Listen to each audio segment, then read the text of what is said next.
আসসালামু আলাইকুম। আপনারা দেখছেন আইসিটি ফয়সাল এই ইউটিউব চ্যানেল।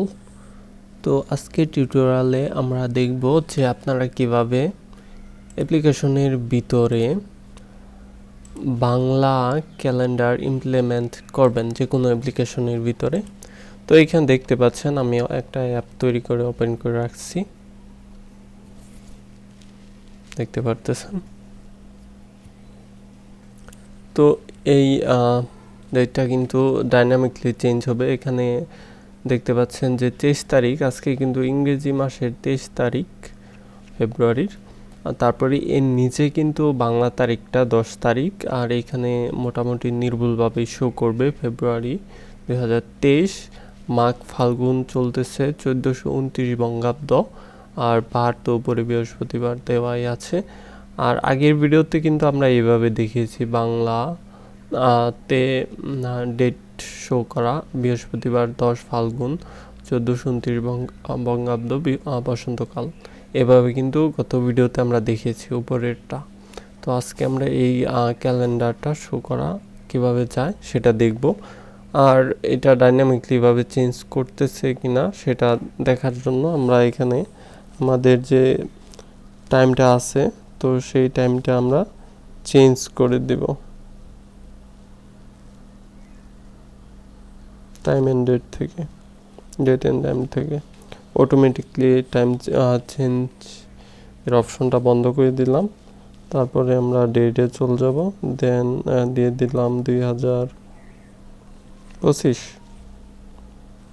তো আমরা এখানে কিন্তু উপরে দেখতে পাচ্ছেন যে ফেব্রুয়ারি 20 তারিখ দেওয়া। তো আমরা যদি এখন আমাদের যে অ্যাপটা আমরা ইমপ্লিমেন্ট করব সেটা যদি আমরা ওপেন করি তাহলে দেখতে পারবো যে এখানে কিন্তু বৃহস্পতিবার ঠিক আছে, 7 ফাল্গুন চলে আসছে 1431 বঙ্গাব্দ বসন্তকাল। এখানে দেখতে পাচ্ছেন 20 তারিখ, মানে সব কিছু কিছু চেঞ্জ হয়ে গেছে। 1431 বঙ্গাব্দ তো আসেই নেই, এখানে 7 তারিখ চলে আসছে নিচে। আর এই বাংলা তারিখগুলো যে ছোটো ছোটো আসছে, তো এগুলো আপনারা চাইলে টেক্সট সাইজ আরও বড় করে দিতে পারবেন। সেক্ষেত্রে আপনাদের জেএস বা HTML একটু পেতে হবে, দেখতে হবে যে এটা কোন জায়গায় লেখা প্রথমে, তারপরে সেটার সাইজটা বড় করতে হবে।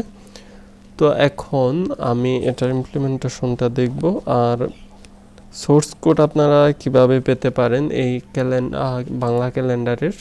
তো তার জন্য আপনাদের প্লে স্টোরে চলে যেতে হবে। তো আমার এখানে নেট চলে গেছে সম্ভবত, ডেট পরিবর্তন করার কারণে নেটটা কিন্তু চলতেছে না। আবার সঠিক টাইম দিলে আমাদের নেটটা কিন্তু আবার চলবে। তো এখন কিন্তু আবার নেটটা ঠিক হবে। তো অবশ্যই এই বিষয়টা অনেক ইম্পর্ট্যান্ট, আমি কিন্তু ভুলেই গেছিলাম। ডেট ছাড়া তো নেট চলে না, সঠিক টাইম ডেট ছাড়া। তো এইখানে ফয়সাল ট্যাগ লিখলাম, দেখতে পাচ্ছেন যে ফয়সাল ট্যাগ অ্যাপ্লিকেশনটা চলে আসছে। তো এটা ওপেন করবেন, সাইন ইন সাইন আপ কোনো কিছু দরকার নেই, জাস্ট আমি এটার ভিতরে কোডগুলো দিয়ে দিব জিপ আকারে। তো সেখান থেকে আপনার ইজিলি ডাউনলোড করে নিতে পারবেন, গুগল ড্রাইভের লিঙ্ক দিয়ে দিব। এর আগে মোটামুটি অনেকগুলো কোড আপনারা অলরেডি নিয়ে নিয়েছেন ফ্রিতে। তো এইখানে কোডগুলো, এই কোডটা এই ফোল্ডারটা পাবেন জিপ আনজিপ করার পরে, জিপ আকারে দিয়ে দিব। যেমন জিপ করে নিচ্ছি, শুধু জিপ দিলে আপনাদের আরও সুবিধা হবে, এরকম জিপ থাকতে পারে। তো সেই জিপটা আপনারা এক্সট্রাক্ট করবেন, এক্সট্রাক্ট করার পরে এরকম পাবেন। তারপরে এগুলো আপনারা কপি করবেন সবগুলো, Ctrl+A দিয়ে Ctrl+C করবেন, বা এমনিতে এভাবে কপি করতে পারেন। কপি করার পরে আপনারা এইখানে অ্যাপ্লিকেশনের বা এখানে রিসোর্স সিলেক্ট করে নিউতে চলে যাবেন। নিউতে যাওয়ার পর ফোল্ডারে চলে যাবেন, দেন অ্যাসেট ফোল্ডার সিলেক্ট করবেন, অ্যাসেট ফোল্ডার ফিনিশ করে দিবেন। তাহলেই কিন্তু এইখানে অ্যাসেট নামে একটা ফোল্ডার তৈরি হয়ে যাবে। আপনাদের আমি তৈরি করে দেখালাম, গত ভিডিওতে দেখাইনি। তো অ্যাসেট ফোল্ডারের ভিতরে সেই ফাইলগুলো পেস্ট করে দিবেন, কন্ট্রোল বি দিয়ে ওকে দিয়ে দিবেন। আমি গিটহাবে অ্যাড করব না। তো দেখতে পাচ্ছেন যে সমস্ত ফাইল কিন্তু আমার এখানে চলে আসছে।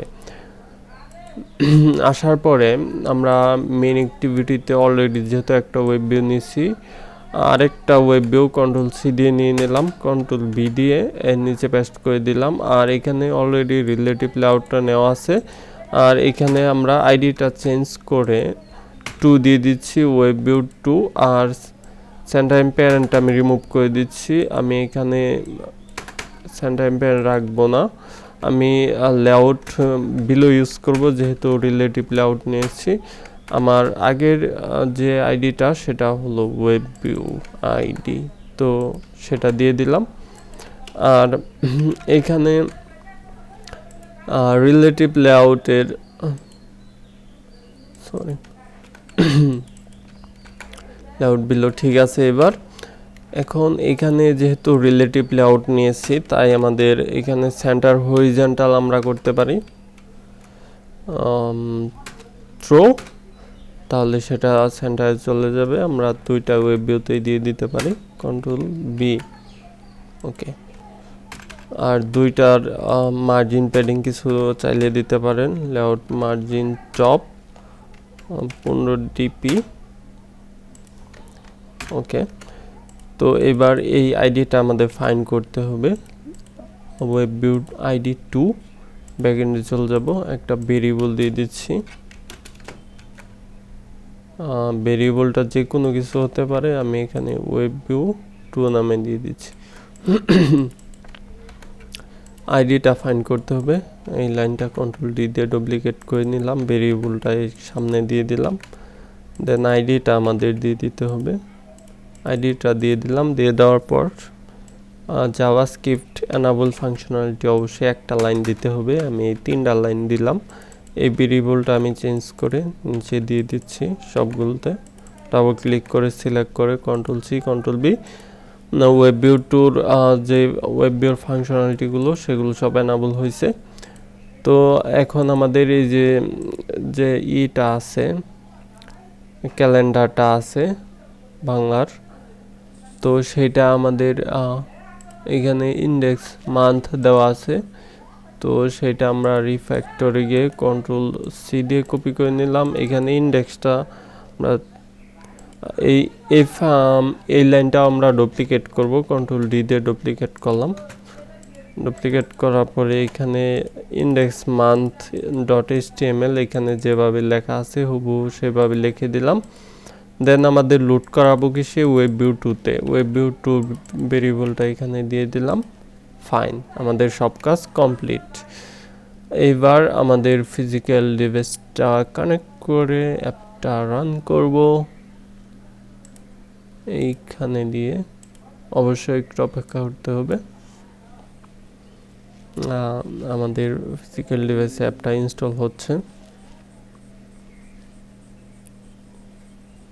ওকে, তো প্রথমটার ইন্ডেক্স ফেল্ড দেখানোর কারণ হলো যে এইখানে আমরা মিসিং করেছি, এটা হলো ইন্ডেক্স হোম, কন্ট্রোল সি, শুধু ইন্ডেক্স দেওয়া, ইন্ডেক্স হোম বা এই যে এটা ছিল এইটা দিয়ে দিতে পারে, কন্ট্রোল বি, ওকে।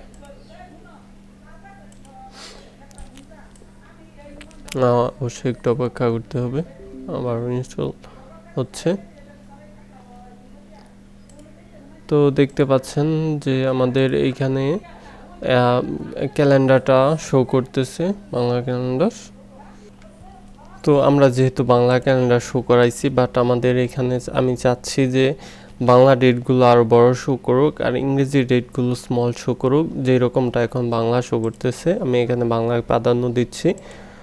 তো তার জন্য আমাদের ইন্ডেক্স মান্থ HTML-এ চলে যেতে হবে। দেন এখান থেকে ডেজ বাংলা 10 পিক্সেল দেওয়া আছে, এটাকে আমি 10 করে দিচ্ছি ইংরেজি ডেটটাকে, আর বাংলাটাকে 24 ছিল মনে হয়, মেবি এরকমই ছিল।